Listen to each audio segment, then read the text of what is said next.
Kasaysayan ng Ilocos Sur. Ang Ilocos Sur ay isang lalawigan sa rehiyon ng Ilocos sa Pilipinas.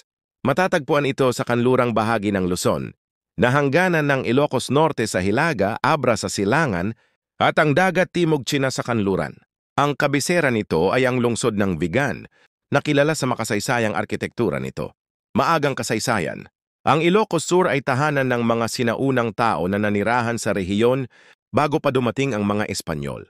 Ang mga katutubong tao ay nagkaroon ng sariling kultura at tradisyon na nag-iwan ng mga bakas sa kasaysayan ng lalawigan.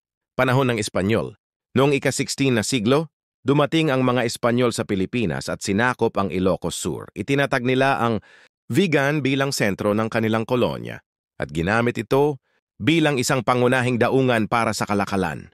Sa panahong ito, nagkaroon ng malaking pagbabago sa kultura at pamumuhay ng mga tao sa Ilocos Sur. Panahon ng Amerikano, pagkatapos ng digmaang Espanyol-Amerikano, naging kolonya ng Estados Unidos ang Pilipinas. Ang Ilocos Sur ay naging bahagi ng bagong administrasyon at nagkaroon ng mga bagong batas at patakaran. Panahon ng ikalawang digmaang pandaigdig. Sa panahon ng ikalawang digmaang pandaigdig, nasakop ng mga Hapones ang Pilipinas. Ang Ilocos Sur ay naging isang battleground at nagdusa ng malaking pinsala.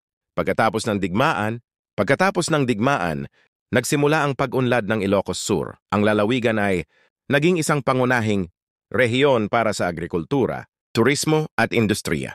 Ngayon, sa kasalukuyan, ang Ilocos Sur ay isang maunlad na lalawigan na kilala sa magagandang tanawin, masasarap na pagkain at mayamang kultura.